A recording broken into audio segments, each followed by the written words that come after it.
This is Free Range with Von Miller, the podcast where I step outside the lines and I take you with me. Each week, we're talking everything from the biggest stories around the league to the biggest stories off the field. This isn't your average sports podcast. This is game meets culture, locker room meets living room, and no topic is off limits. So if you're into good conversations that ruffle a few feathers, join me every Wednesday and follow Free Range with Von Miller everywhere you get your podcast.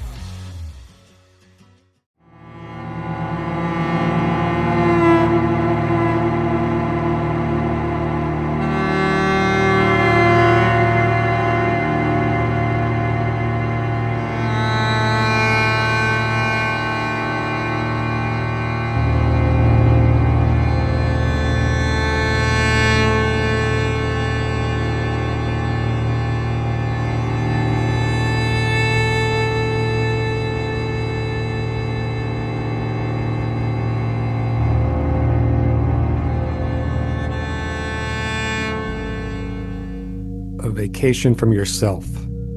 I think that line was from What About Bob, an underrated Bill Murray comedy. Underrated? Maybe it's not underrated. I know a lot of people who love that movie. But the line was spoken to me by my current best friend / most loyal bartender, Evan. It's what he said after I told him that I was going to Portland, Maine for about a week to escape from the city and get some writing done. Nearly 2 years had passed since my last published novel, and people, including myself, were becoming anxious that I had hit some sort of wall. This trip was designed to bust through it. I had never been to Maine before, but I associated with Stephen King, as most people do. Where better to get inspired than from the birthplace of the most inspired writer of my lifetime? I walked into my Airbnb roughly 4 hours after leaving my apartment in New York City. Not bad when you add it all up. Door to door in only 4 hours. The pictures made it look pleasant and quaint. I can't say the first impression blew me away. The backyard felt small and unkept. Not the picturesque, relaxing nook I'd envisioned having a morning coffee and letting the creative gears begin to spin. I wiped some leaves off the old pine chairs and bent down to open up the lock, which contained my temporary house key. There was barking from nearby. Judging by the distance and the veracity of the barks, I had to assume that they were coming from the apartment next door. I love dogs, in theory, but I was hoping this pooch would keep it down if I was in a groove. He sounded angry, or hungry, or both. The inside was nice enough. Pictures that provided adequate justice. Having space felt so luxurious. This kitchen was bigger than my bedroom. A living room that was, well, a living room. I didn't have one of those. I had a studio. Studio apartments are like going out to dinner and everyone lets you have a bite of their appetizer.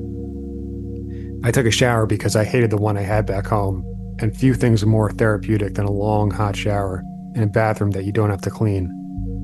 It's the little things, as both of my grandmothers would say. My bedroom had 2 overhead windows that let an inviting October breeze onto my pillows. The courtship of my new surrounding was picking up steam, and I was already feeling the creative juices trickling their way up from my toes into my spine. I had little to unpack. All I needed was my computer, headphones, and a couple books by the king, Stephen. A minimalist lifestyle will make packing a thoughtless exercise, especially when you're only away for 6 nights. My agent thought I should take 2 weeks, but I told her to keep it under a week. Put pressure on myself to waste no time. Grab the bull by the horns. This trip was curated to be a creative spearhead. Everything I saw, heard, ate, drank, and experienced was meant to get me to write. Bust through the supposed writer's block and churn out some new gold that could deepen my wallet as well as the bank account of my agent, who had been shopping at the financial bit to get a new horror story out of me. Horror, that was my bag. Which for the past 8 months had felt like my life. I had been forced to retreat back into the world of teaching. You know the line. Those who can do. Those who can't, teach. My students had all read my book. Everyone had read my book. True crime pays, much more than my original stories had. Netflix even made a documentary of it, which hit the top 10 on the charts. Everyone wanted me to write a new book. If I could have, I would have. However, the book I wrote that everyone read was inspired by a true story. It wasn't so much writing as it was reporting. I just happened to have a cousin on the case. A man's wife had disappeared. Naturally, the entire world thought he was responsible. It's almost always the husband, my cousin who was a cop once told me. He's not wrong. It almost always is the husband. When pressed as to what happened to her, the husband said, quote, "They asked me for a picture of her to use as a reference. They waited for me to give them an answer, but it was the weirdest thing. I couldn't see her face." To illustrate my God tier level of creativity, I titled this book, House of Mirrors. I wasn't proud of that. That, combined with the real-life husband committing suicide within a week of my book release, and I was no longer interested in writing of any kind. I felt partially responsible for this man taking his own life, who, technically, was innocent, even though everyone thought he was guilty. My agent, along with my mother, my now ex-wife, my then best friend, all said to not let it bother me.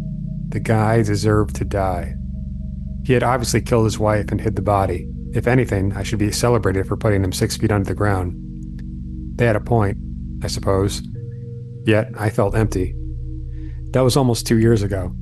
2 years of not writing can feel like a century for a writer. Sometimes I try to pinpoint what exactly I accomplished during the last 2 years, and I am hard-pressed to conclude with anything that remotely resembles a good answer. Bad answers were much easier to come by. My wife became my ex-wife, and my kids became my part-time kids. Emptiness ensued. It was a dark time. I was trying to find a light, a beacon. As I stood outside of my Airbnb, I realized I could see the ocean. Maybe this would work out after all.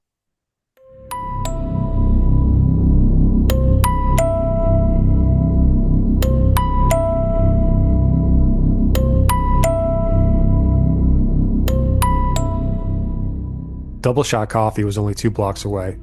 My agent suggested I get a car. My brother and his wife suggested I get a car. Even my nosy New York City neighbor, whose name I can't remember, told me to get a car. This was Portland, Maine, not Rome, Italy. Town was close enough, and this was not about seeing the supposed sights. This was about putting pen to paper, or rather, finger to keyboard. I was relieved to notice that the Double Shot Coffee employees and their customers were not exactly centerfold materials. As tempting as it was to indulge in a brief, passionate affair, that was truly the last thing I needed.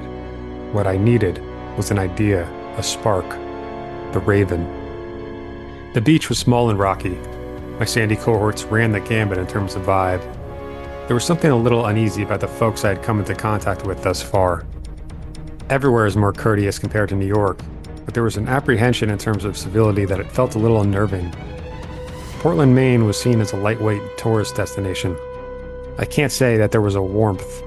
Or maybe I was just used to my coffee back home and Double Shot wasn't hitting the mark. Regardless, I was on the verge of getting sunburnt. Overcast skies and a high of 66 did not stop the cankerous sun from toasting my upper thighs. I could feel my skin starting to simmer. I dipped a toe into the water, which nearly knocked the wind out of me. Bitter was an understatement. A local saw my reaction and yelped, "She'll bite ya." I didn't know what that meant. This man was combing the beach with a metal detector. He wore what looked like a potato sack as a t-shirt and had an infinite grin. I asked how often he finds something. He told me that a couple weeks ago he found an anklet that was pure silver, inscribed with the initials SK. Stephen King doesn't strike me as an anklet wearer, but who knows? I never met the man. I left the beach and went back up towards my new home away from home. More painful than the sunburnt thighs was the lack of an idea. Come on, Raven. Stop hiding. It was scenic, I'll give it that. The way the Eastern Promenade hugged the ocean, the edge of town was soothing. It felt so open. These lush lawns of green that seemed to float towards the sidewalk were able to breathe. Any patch of grass in Central Park was taken up by 2 beach towels and a team of cyclists. Here, I could count the number of people sprawled about on one hand. Most of them were alone. I took off my headphones, a rarity for me out in the world. The alternative, listening to the thoughts in my head, was a far worse option that I had tried to avoid at all costs. The chill was nice. That tingling feeling of the spooky season starting to poke its head out of your closet at night. When the leaves begin to fall and there's an uncertainty in the air. There's nothing better for a horror writer. I passed a homeless woman who sat alone at a picnic table, which was surrounded by golden flowers that looked tired. It's so jarring to see the homeless when you're not in a city. As I walked past her, I could feel her eyes follow me as she stared towards the ground. Day 1 ended with 0 writing. Part of me felt relieved. I couldn't remember the last time I had a day full of relaxation. If you call 4 hours of traveling relaxation, I do. When you're struggling to make ends meet and your ex-wife is starting to wonder whether or not you'll be a financially supportive co-parent, go back to teaching, they said. What they really said was take a step backwards, give up, retreat, wave the white flag. I slept like a baby that first night. If only every night had been that nice.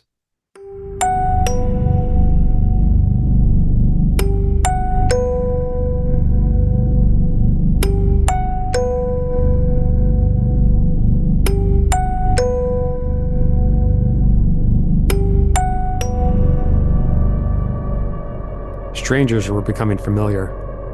Not even a full day, I had noticed during my morning walk the same faces passing me by. One was from the plane, one was from the beach, one was from the walk home from the beach, 2 were from the long lawn along the promenade. It felt oddly repetitive. Perhaps a full night of sleep had enhanced my recall abilities. Or maybe this town was a bit more desolate than I might have assumed.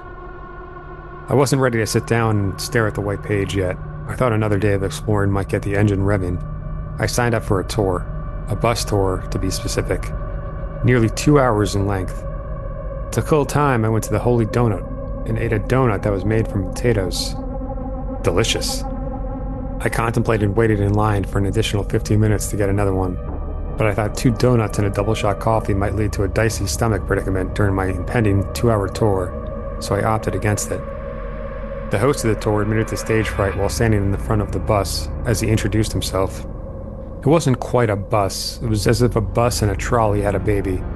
Surely there was a name for such a vehicle. I sat in the back row along with about 20 other tourists, waiting to learn at least one anecdote we could memorize and tell everyone when we returned to our various homes. The driver/tour guide may have been fibbing about his stage fright considering how talkative he was. He was shooting off dad jokes quicker than I could count. As a dad, I appreciated the attempt. Considering his age and the lack of actual humor, I'd call these granddad jokes. For example, did you hear one about the new law in Hawaii? It's illegal to laugh loudly in public. Crazy, right? Yeah, they want to keep it a low ha. Get it? Stephen King's sense of humor was beginning to make a lot more sense. Speaking of King, our tour guide was a writer. He's written 7 murder mysteries, one of which was prominently displayed in the window of a tiny bookstore on a street whose name I don't remember. You could feel Stephen King everywhere. While buying coffee that morning, I had eavesdropped on a conversation between a customer and the cashier who looked like a buff Amy Adams. The customer asked buff Amy if she had seen The Institute, a new Stephen King adaptation which was being released as a TV series. Buff Amy said she had not. The customer, who looked like William H. Macy sucking on a lemon, told her that the show was not good so far, but that he would stick with it out of respect to the king. I wondered how many Stephen King conversations were happening right now across all of Portland, Maine. The tour guide/murder mystery writer was showing us an outside view of the hospital where he had been born. A muted awe farted into the air. He told us that he has never lived outside of a 12-mile radius. Is that a badge of honor? Quaint, but also sad, to me. Kind of like Portland. From my angle, this hospital had a coldness to it. There were very few windows and most of the structure was built in brick. Looked old, claustrophobic, as if the walls were tightening the screws on itself. The next anecdote got more than a fart of acknowledgement. He told us that 2 years after he'd been born, on the same day of the year, another fellow had been born there. Wouldn't you know it? Stephen King. I took a crummy photo as we pulled away, excited that my anecdote quote had been fulfilled. I had seen where the master had been born. Thought bubbles were percolating. The wind grew stronger. The key with creativity is not to force it. Let it come to you. It must be fun. That's what my foxy 7th grade teacher, Mrs. Magnus, once told me. Never forgot it. She was such a babe. She also said I was a funny writer. My first full swoon.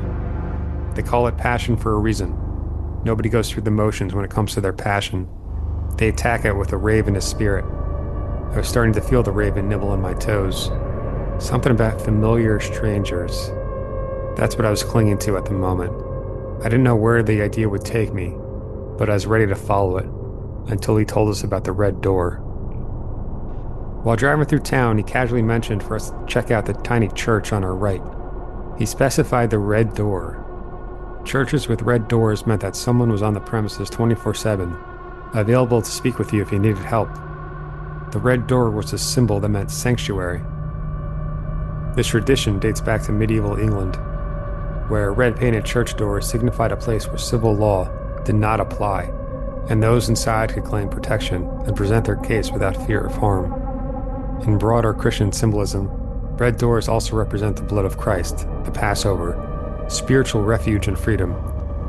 Before driving away, our tourist eyes sashayed towards a man standing in front of the church, staring, perfectly still. You couldn't have scripted a better detail. Our heads tilted to get a better look, but his face remained just out of our depth.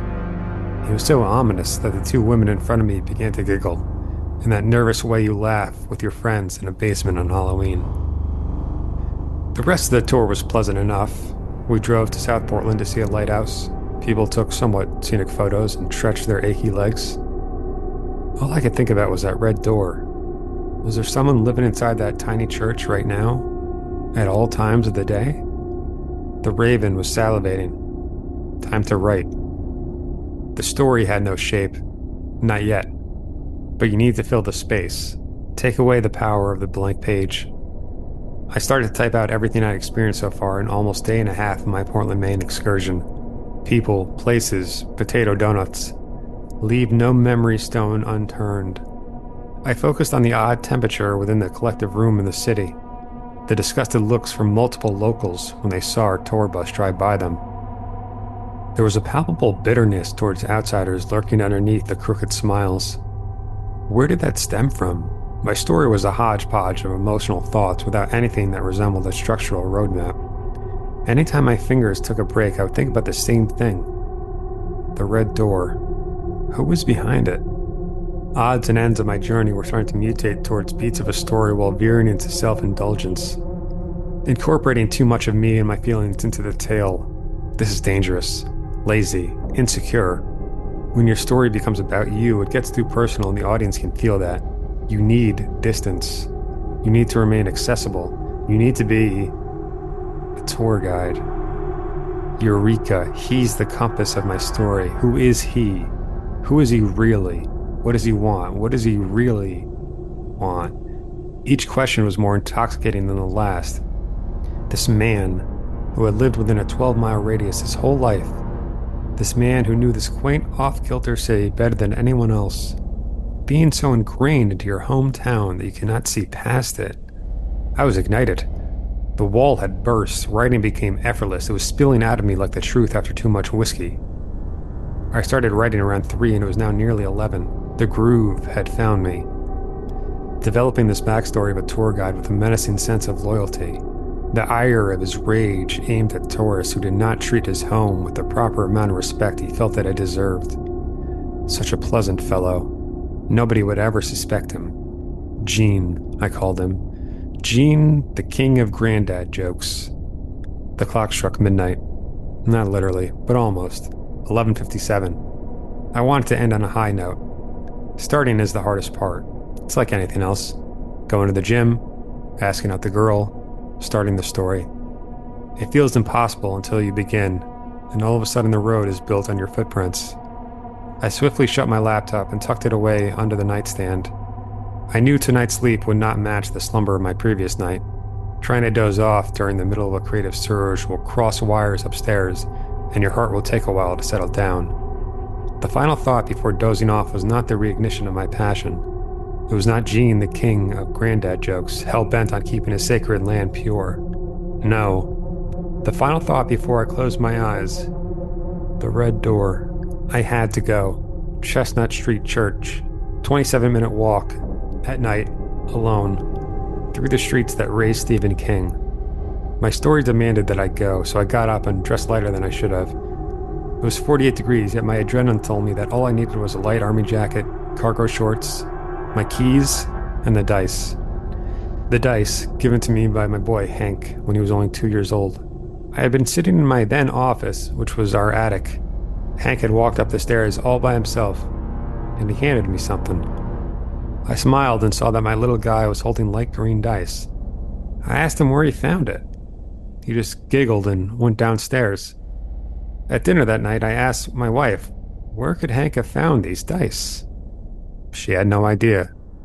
For reasons that only a parent might be able to understand, I always found these dice to be magical. Hank has no recollection of this, I'm sure. But to this day, I still carry the dice with me in moments of fear. They hold a special place in my heart because they represent a moment in time, a moment I will never get back. But at least it reminds me to remember why I get up in the morning. It was time to go.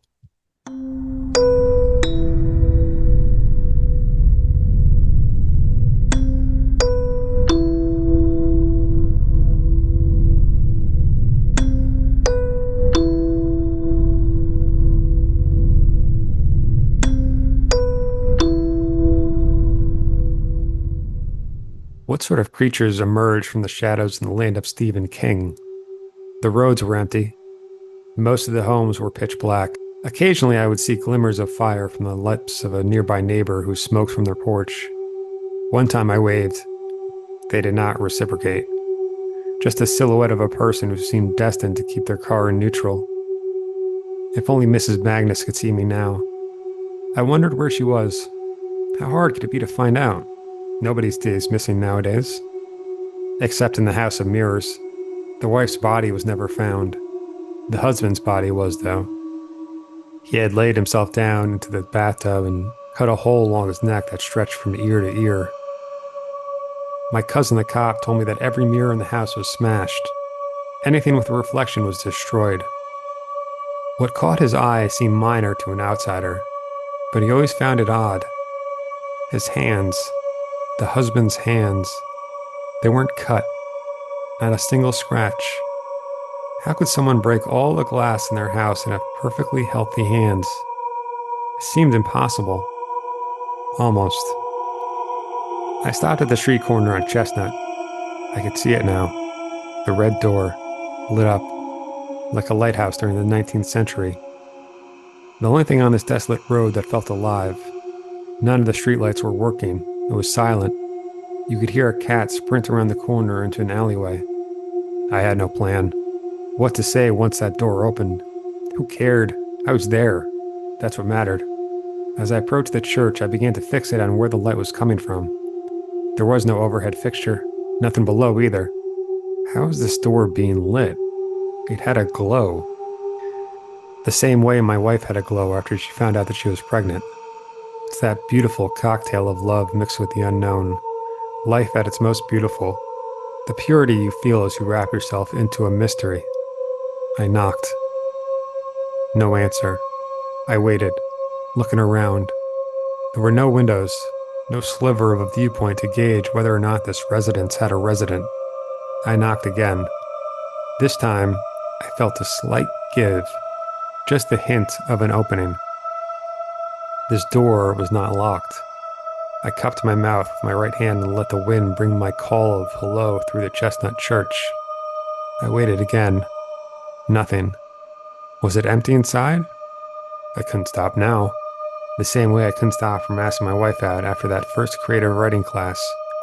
Asking if she wanted to go check out the bookstore that our professor had recommended. I was smooth back then. Smooth might be too strong of a word. I was polished. What happened to that guy? Maybe he was inside. Ex-wife. I said wife. I do that sometimes. Call her my wife when she really isn't. Hasn't been for some time. This is the time of year when I think about her the most. When the seasons shift into something more sinister. When the brave souls float astray while the weak stay and obey. She wrote that. My ex. It was her line. The line that became a sign. That she was the one. Back when signs meant something. Back when the one was forever. Before a candle went out and she found a new light in the arms of another man. A man who I'd once called my friend. The worst part, beyond everything else, they were good together. Better than we had ever been. I still think about her though on nights like this. when faces turn to silhouettes and you begin to see your breath again, before the chaos of life made everything feel random and out of order. How did I lose it? How had it all slipped away so quickly? I opened the red door, took a step. I was now inside the sanctuary.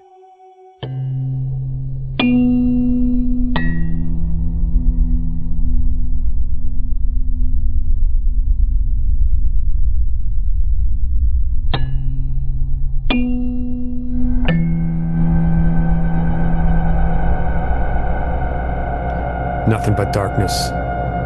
I walked with trepidation. I could barely see my hand as I held it in front of my face. Each time I said hello, my voice would expand and run away as if I was shouting into a cave. I held both of my arms out, waiting to clutch onto a wall that never arrived.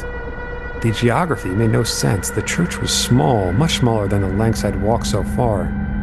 My nerves were starting to trample my adrenaline. I turned around to see how far I'd gone from the front door. As I did, I felt something below my feet. Class. I looked down. As soon as my eyes swung to the endless well below me, the light came back. This was not a church. I was standing by a small triangular window in an attic, staring out at several children as they ran around the open yard with thick swords, as their homemade capes danced behind their necks. I heard typing behind me, along with a voice, a familiar voice. That ought to do it. It was him, Stephen King. Young, mid-20s if I had to guess. Sitting at his desk, he took out the last page from his IBM Selectric typewriter and placed it onto a stack of papers that must have been 6 or 7 inches thick. He stretched while yawning. The kid's still alive? Yeah, I told him. He took a sip from his mug. I could hear the slurp of an empty container as his lips smacked and he began to stand. Stephen King. Standing. Those words. Is Tabitha home? Or did she run out already? I shook my head and said I didn't know. He bent down a tad and turned to look outside from his own window. The smile on his face, watching his children play in his yard after finishing his story. We could hear the giggles. It drew tears from his eyes. How could I not get choked up watching my hero nearly melt from happiness? It was euphoric. Never could I have imagined a moment like this. Not in reality or in the fake worlds that we create to make sense of the chaos. The beginning might be too long. We don't really get to the hotel for a while. What do you think? I walked over and sat down at his desk. My butt was hanging off the edge. Just touching it made me feel disruptive. His paper was so white, so crisp, like a hill the morning of a snow day. I turned it over and there it was, in small font. The Shining, written by Stephen King. Fiction is the truth inside the lie. I turned back to him. He was still staring out the window, but time seemed to be dissolving. It was no longer day. Evening had begun to bury us in the night sky, and I could feel an orange hue putting this majestic house to bed. I told him that I remember that line, about fiction being the truth inside the lie. It's one of his best. I think about it all the time. And then he was gone. I try to remain calm, knowing whatever this is not real. Time and space do not shift with an effortless breeze. I squeeze Hank's dice in my pocket. As long as I have that, I know that my mind is my own. I look outside the window again, but the lush green grass has been replaced by dazzling white snow. It covers the intricate hedge maze that weaves in and out along the vast plains ahead of me.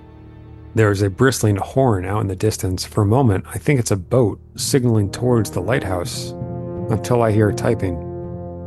I turn around. Ceilings that stretch several stories in height. Floors made of rosewood that glisten as I walk along, following the sounds of constant typing which draw me towards the center of the room. I can see him sitting there, at his desk, the cling and the clang of creativity whirling around in a spectacle of bravado. Upon closer inspection, I realize that this is not Stephen King. It's Jack Nicholson. He looked up at me. Lloyd, my good man, you set him up, and I'll knock him down. Jack laughed, and then he told me to go check it out. So I did. I turned over the piece of paper he had just placed onto the desk. The stack had to be a foot high. The story was only 10 words repeated endlessly in a hypnotic string of alternating patterns. All work and no play makes Jack a dull boy. Page after page, guided by those same 10 words. Do you think the king will approve? Yeah, I told him as he stood up and pulled out his chair with an inviting, devilish grin. I sat down and continued to read the work of a madman, so lost in his own head that reality had melted down and he was morphing into something else, something sinister. I heard footsteps. Shelley Duvall. She was holding a sandwich. What are you working on, Jack? I turned each and every way. Jack was nowhere to be found. It was just me and Shelley. She stared into my eyes and smiled, fiending for a reciprocation of warmth, love. I had none to give.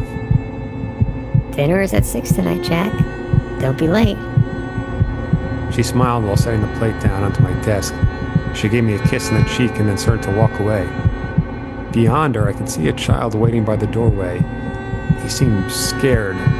Was that Hank?